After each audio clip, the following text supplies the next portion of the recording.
ഒരിക്കൽ ഒരു പയ്യൻ തന്റെ സെൻ ഗുരുവിനെ സമീപിച്ച് വിനയപൂർവ്വം ചോദിച്ചു, "ഓ ജ്ഞാനിയായ ഗുരു, എന്തുകൊണ്ടാണ് എന്റെ മനസ്സിൽ എപ്പോഴും ലൈംഗിക ചിന്തകൾ നിറയുന്നത്?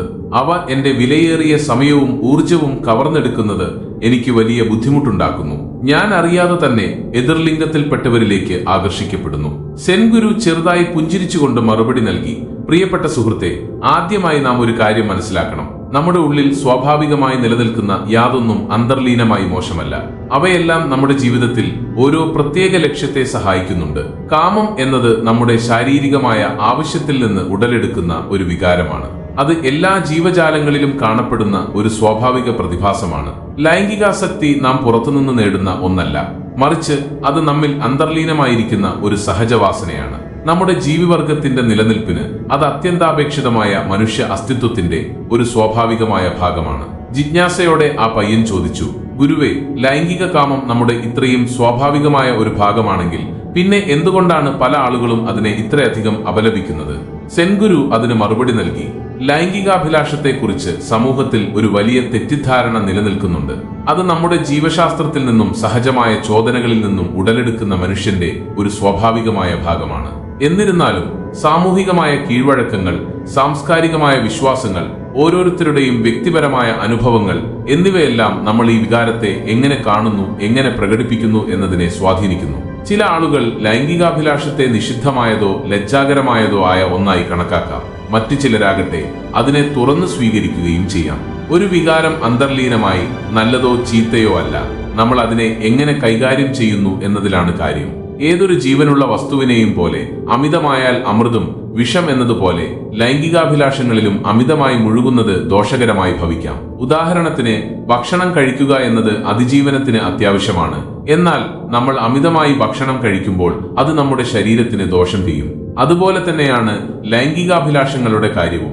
മൃഗങ്ങൾക്കും ലൈംഗികാഭിലാഷം അനുഭവപ്പെടുകയും അവ ലൈംഗിക ബന്ധത്തിൽ ഏർപ്പെടുകയും ചെയ്യും. എന്നാൽ അവ സാധാരണയായി പ്രത്യുത്പാദനത്തിന് ഏറ്റവും അനുയോജ്യമായ പ്രത്യേക സമയങ്ങളിൽ സീസണൽ മാത്രമാണ് ഇത് ചെയ്യുന്നത്. മനുഷ്യരാകട്ടെ പ്രത്യുത്പാദനത്തിന് ആവശ്യമുണ്ടോ ഇല്ലയോ എന്ന് പോലും പരിഗണിക്കാതെ എപ്പോൾ വേണമെങ്കിലും ലൈംഗികതയിൽ ഏർപ്പെടാൻ സ്വാതന്ത്ര്യമുള്ളവരാണ്. ഈ സ്വാതന്ത്ര്യം നല്ലതാണെങ്കിലും നമ്മൾ അതിനെ അമിതമായി ഉപയോഗിച്ചാൽ അത് ചിലപ്പോൾ പ്രശ്നങ്ങളിലേക്ക് നയിച്ചേക്കാം. അതിനാൽ ലൈംഗിക ചിന്തകൾ സ്വാഭാവികവും ശരിയുമാണ്. എന്നാൽ നമ്മൾ എപ്പോഴും അതിനെക്കുറിച്ച് മാത്രം ചിന്തിക്കാൻ തുടങ്ങുകയും മറ്റൊന്നിലും ശ്രദ്ധ കേന്ദ്രീകരിക്കാൻ കഴിയാതെ വരികയും ചെയ്യുമ്പോൾ അതൊരു പ്രശ്നമായി മാറുന്നു. ആ പയ്യൻ ആകാംക്ഷയോടെ തലയാട്ടി സമ്മതിച്ചു, "അതേ ഗുരുവേ, ഇപ്പോൾ എനിക്ക് സംഭവിക്കുന്നത് അതാണ്. ഈ ചിന്തകൾ എന്റെ മനസ്സിനെ പൂർണ്ണമായും കീഴടക്കിയിരിക്കുന്നു. എനിക്ക് അവയെ നിയന്ത്രിക്കാൻ കഴിയുന്നില്ല." സെൻ ഗുരു ലൈംഗികാഭിലാഷം നിയന്ത്രിക്കാൻ സാധിക്കാത്തതിന് ചില കാരണങ്ങൾ വിവരിച്ചു. ഒന്നാമതായി, പലർക്കും അവരുടെ ജീവിതത്തിൽ ഒരു വ്യക്തമായ ലക്ഷ്യമില്ല. അതുകൊണ്ട് തന്നെ അവർ തങ്ങളുടെ ആഗ്രഹങ്ങൾക്ക് അടിമപ്പെടാൻ സാധ്യതയുണ്ട്. തുടർന്ന് ഗുരു ആ പയ്യനോട് ചോദിച്ചു, "നിന്റെ ജോലിയിൽ നീ ശ്രദ്ധിച്ചിരിക്കുമ്പോൾ പോലും നിനക്ക് അനുചിതമായ ചിന്തകൾ വരാറുണ്ടോ?" "ഇല്ല ഗുരുവേ," പയ്യൻ മറുപടി പറഞ്ഞു, "ഞാൻ എന്റെ ജോലിയിൽ ശ്രദ്ധിക്കുമ്പോൾ അത്തരം ചിന്തകൾ എന്നെ ശല്യപ്പെടുത്താറില്ല." "അതാണ് കാര്യം," ഗുരു പറഞ്ഞു. "നമ്മുടെ ജീവിതത്തിൽ ഒരു അർത്ഥവത്തായ ലക്ഷ്യമുണ്ടാവുകയും അത് പിന്തുടരാൻ നാം ഉറച്ച തീരുമാനമെടുക്കുകയും ചെയ്താൽ നമ്മുടെ മനസ്സിന് ഒരേ സമയം ഒരു ചിന്തയിൽ മാത്രമേ ശ്രദ്ധ കേന്ദ്രീകരിക്കാൻ കഴിയൂ. അപ്പോൾ ഈ കടന്നുവരുന്ന ചിന്തകൾക്ക് നമ്മുടെ മനസ്സിൽ ഇടമില്ലെന്ന് നമുക്ക് മനസ്സിലാകും. അവ എപ്പോഴെങ്കിലും ഉയർന്നു വന്നാൽ പോലും നമ്മുടെ ലക്ഷ്യത്തോടുള്ള ശക്തമായ പ്രതിബദ്ധത അവയെ വേഗത്തിൽ നമ്മുടെ ബോധത്തിൽ നിന്ന് അകറ്റി നിർത്തും. എന്നാൽ പലർക്കുമുള്ള യഥാർത്ഥ പ്രശ്നം അവർക്ക് ശക്തവും വ്യക്തവുമായ ഒരു ലക്ഷ്യബോധം ഇല്ല എന്നതാണ്. ലൈംഗികാഭിലാഷം നിയന്ത്രിക്കാൻ കഴിയാത്തതിന്റെ മറ്റൊരു കാരണം സമൂഹം പലപ്പോഴും ചില കാര്യങ്ങൾ മറച്ചുവെക്കുമ്പോഴോ നിരോധിക്കുമ്പോഴോ അവ തെറ്റാണെന്ന് മുദ്രകുത്തുമ്പോഴോ അവയെ അടിച്ചമർത്താൻ ശ്രമിക്കുമ്പോഴോ ജിജ്ഞാസയും ആകർഷണവും വർദ്ധിക്കുന്നു എന്നതാണ്. ഇത് ലൈംഗികാഭിലാഷങ്ങളോടുള്ള ആളുകളുടെ താല്പര്യം വർദ്ധിപ്പിക്കും. നമ്മൾ ഒരു ചിന്തയെ തള്ളിക്കളയാനോ അടിച്ചമർത്താനോ ശ്രമിക്കുമ്പോൾ അത് പൂർണ്ണമായി മനസ്സിലാക്കാതെ തന്നെ പലപ്പോഴും കൂടുതൽ ശക്തമായി തിരിച്ചുവരും. ലൈംഗികാഭിലാഷത്തെക്കുറിച്ചുള്ള ചിന്തകൾക്കും ഇത് ബാധകമാണ്. ഒരു കുരങ്ങിനെ കുറിച്ച് ചിന്തിക്കരുത് എന്ന് ഞാൻ നിന്നോട് പറഞ്ഞാൽ നിന്റെ മനസ്സിൽ ആദ്യം വരുന്നത് എന്തായിരിക്കും? "ഗുരുവേ, ഞാൻ ആദ്യം ഒരു കുരങ്ങിനെ കുറിച്ചാണ് ചിന്തിക്കുന്നത്," പയ്യൻ മറുപടി നൽകി. അതുപോലെ സെൻ ഗുരു തുടർന്നു, "നമ്മുടെ മനസ്സിലെ അശ്ലീല ചിന്തകളെ നിർബന്ധിച്ച് നിർത്താൻ ശ്രമിക്കുമ്പോൾ അവ പലപ്പോഴും കൂടുതൽ ശക്തമായി തിരിച്ചുവരും. ചിന്തകളെ അടിച്ചമർത്താതിരിക്കുന്നതാണ് നല്ലത്. ചിലപ്പോൾ ലൈംഗികാഭിലാഷങ്ങൾ നമ്മെ കീഴടക്കിയേക്കാം. കാരണം നമ്മൾ നമ്മുടെ ചിന്തകളിൽ ശ്രദ്ധിക്കാതിരിക്കുന്നതുകൊണ്ടാണ്.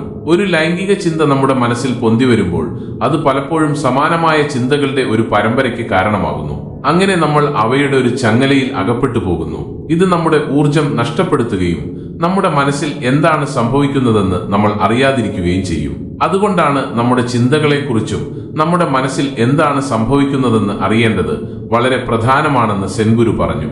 നമ്മുടെ ചുറ്റുപാടിൽ കാമചിന്തകളുള്ള ആളുകൾ ഉണ്ടായിരിക്കുന്നത് നമ്മെയും അതേ രീതിയിൽ ചിന്തിക്കാൻ പ്രേരിപ്പിക്കും. ഇത് സ്വാഭാവികമാണെന്ന് നമ്മൾ കരുതുന്നില്ലെങ്കിലും അത്തരം ആളുകളുമായി കൂടുതൽ സമയം ചെലവഴിക്കുന്നത് നമ്മെയും കാമത്തെക്കുറിച്ച് ചിന്തിക്കാൻ പ്രേരിപ്പിക്കും. അതിനാൽ കാമചിന്തകളുള്ള ആളുകളുമായി കൂടുതൽ സമയം ചെലവഴിക്കുന്നത് ഒഴിവാക്കുന്നതാണ് ബുദ്ധി. ഗുരുവേ, കാമചിന്തകൾ എങ്ങനെ ഒഴിവാക്കാമെന്ന് എനിക്ക് മനസ്സിലായി, പയ്യൻ ചോദിച്ചു.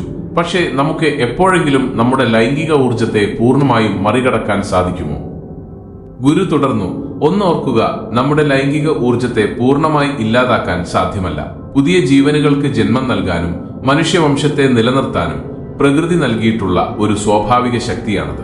ഇതിനെ നേരിട്ട് അടിച്ചമർത്താൻ ശ്രമിച്ചാൽ അത് സാധാരണയായി വിജയം കാണില്ല. എന്നാൽ ധ്യാനം, പ്രാർത്ഥന തുടങ്ങിയ പരിശീലനങ്ങളിലൂടെ ഈ ഊർജത്തെ നമുക്ക് ഉയർന്ന തലത്തിലേക്ക് മാറ്റാൻ സാധിക്കും. ഇതിനെ ലൈംഗികോർജോദ്വമനം, ലൈംഗിക സപ്ലൈമേഷൻ എന്ന് പറയുന്നു. ഇത് ആഗ്രഹങ്ങളെ അടിച്ചമർത്തുകയല്ല, മറിച്ച് അവയെ കൂടുതൽ ശ്രേഷ്ഠമായ കാര്യങ്ങളിലേക്ക് തിരിച്ചുവിടുകയാണ് ചെയ്യുന്നത്. വൈദ്യുതി അപകടകരമാണെങ്കിലും ഒരു ഉപകരണം ഉപയോഗിച്ച് നമ്മൾ അതിനെ പ്രകാശമാക്കി മാറ്റുന്നത് പോലെ ധ്യാനത്തിലൂടെയും പ്രാർത്ഥനയിലൂടെയും നല്ല പ്രവൃത്തികളിലൂടെയും നമ്മുടെ ലൈംഗിക ഊർജത്തെ ആത്മീയ ഊർജമാക്കി മാറ്റാൻ കഴിയും. ഇതിനെ ഓജസ് എന്നും വിളിക്കുന്നു. തലച്ചോറിൽ സംഭരിക്കപ്പെട്ടിട്ടുള്ള ശക്തമായ ആത്മീയ ഊർജമാണ് ഓജസ്.